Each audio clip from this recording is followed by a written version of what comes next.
The term snake oil salesman is one that has stood the test of time, being used even today to describe someone selling something as a cure-all despite it being worthless. This term has its roots in the historical practice of dramatic street salesmen promoting the wildly exaggerated benefits of their wares through charismatic theatrical demonstrations. But there was one salesman who was so successful at deceiving his customers that he completely changed the meaning of the word snake oil salesman. Because at one point, snake oil really was an effective form of medicine, but in looking for an easy way to make a lot of money, Clark Stanley would damage its reputation, leave a legacy that serves as a cautionary tale about trusting overzealous marketers, and pave the way for an incredibly harmful group of con artists. This is the story of the Rattlesnake King, Clark Stanley, and this is Learn Something New.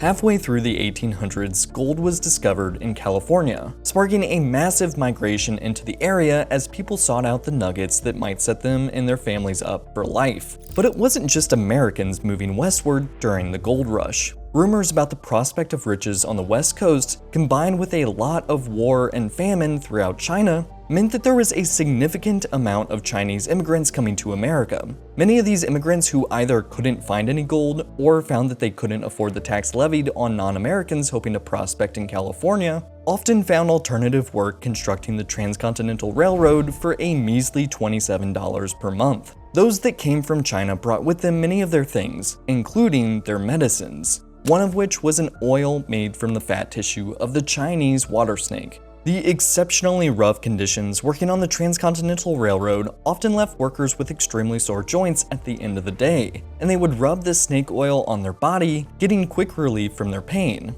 Research done on the oil over 100 years later would find that it was exceptionally high in eicosapentaenoic acid, a type of omega-3 fatty acid that could be absorbed through the skin and provide numerous anti-inflammatory benefits. Benefits that the Americans who were lent the medicine from their Chinese coworkers quickly spread word of to their friends and family.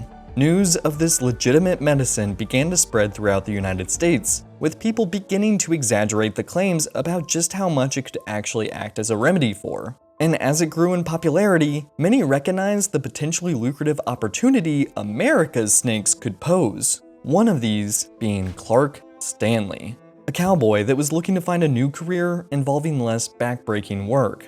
He figured that the medicine could make him rich, and so he set to work, not actually getting the snake oil from China, but rather simply using rattlesnakes that were more readily available. The problem was that the levels of eicosapentaenoic acid were so low in rattlesnakes that it was extremely unlikely any meaningful benefit could be gained from its application. Regardless, Stanley began to perfect his skills as a salesman, concocting a story about the snake oil's legendary benefits. However, he couldn't just say that the medicine originated from the Chinese immigrating to America. For one, that might allow people to question if his use of rattlesnakes would have the same effects as the Chinese water snakes, and for another, Chinese immigrants were widely being discriminated against as they came to America, so saying that he got the idea from them would only hurt his sales pitch. Instead, he created a different, more convenient origin for the oil, using what he knew from his days as a cowboy. He wrote in a booklet about his snake oil that in his days as a cowboy from the ages of 14 to 25, he came across a tribe of Native Americans, meeting with their medicine man. Stanley wrote about how he convinced the man to teach him the secret behind their medicine in exchange for him teaching him how to use his revolver. He even included that although Clark Stanley's snake oil liniment was not a new discovery, having been used by many tribes across untold generations, he made unspecified improvements to their original formula. There were no documents independent of this booklet that could back up his story, and it's widely believed to have been partially or completely fabricated to help with his sales pitch. But what is certain is that it did help him sell tons of snake oil.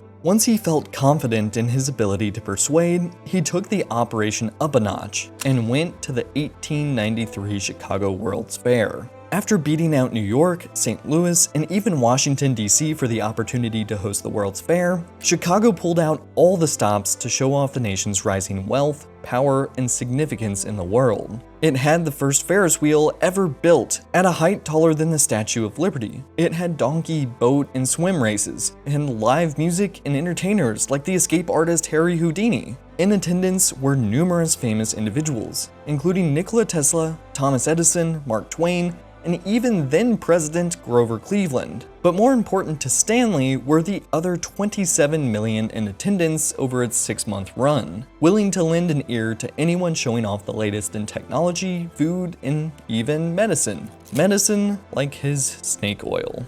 In one of the only surviving interviews of Clark Stanley, he spoke of his routine at the fair. He would kill the snakes in front of the crowd, extract the oil, and mix it with his secret formula of 9 other oils, before bottling the mixture and selling it to the eager crowd, along with numerous others he had prepared in advance. His ability to draw in crowds day after day would eventually lead him to getting in contact with pharmacists who had come from all across the United States, one of whom convinced him that he should move to Boston after the fair was over and open up a massive manufacturing plant for his concoction. And he did. But after continuing to see success there, he ended up moving to Providence, Rhode Island in 1901 to open up an even larger manufacturing plant. And it was here where he claimed to have killed over 3,000 rattlesnakes in a year to meet demand, in addition to 2,000 more at his snake farms in Texas. And it was also around this time that he began saying that the public was only starting to scratch the surface of the snake oil's true utility, and that it could treat rheumatism, sprains, swelling, sore throat, and nearly all types of pain, as well as curing partial paralysis in arms and ridding anyone of their headaches. He even claimed that it could heal bites from reptiles, like the snakes it was made from. Little did the self-proclaimed rattlesnake king know, he was enjoying the last few years of his success. The passage of the Pure Food and Drug Act of 1906 had been put into motion in part to combat swindlers like Stanley by providing a regulatory body over his product. And after seizing a shipment of Clark Stanley's snake oil in 1917, investigators found that the snake oil didn't contain a single drop of actual snake oil, instead being comprised of a mixture of mineral oil, oil from beef fat, red pepper, and turpentine, all the while not being able to cure anything. Clark Stanley was fined $20 for violating the Food and Drug Act, misbranding his product, and representing it as a remedy for all pain when it wasn't. This wasn't an earth-shattering amount of money, especially for someone who had experienced decades of success by this point. But the real damage was being labeled a fraud by the federal government. It's believed that at one point Stanley may have actually been using rattlesnake oil, even though it still didn't cure what he said it did, but the demand eventually grew to such a degree that he couldn't or didn't want to keep up with all the production of his original product. After his trial, Clark Stanley quickly faded into obscurity, and with it, his historical record. But despite being exposed, snake oil peddlers, as well as other medicine men putting on theatrical demonstrations of their products, continued on, being recorded throughout the country through the 1950s. But no matter what they were trying to convince the crowd to buy into, these swindlers were eventually known to be nothing more than snake oil salesmen. Thank you for watching Learn Something New. If you enjoyed this video, please consider liking and subscribing to the channel. Or if you want, you can check out the channel's Patreon, linked below in the description. Special thanks to the channel's patrons, but as always, thank you for watching, and I'll see you in the next one.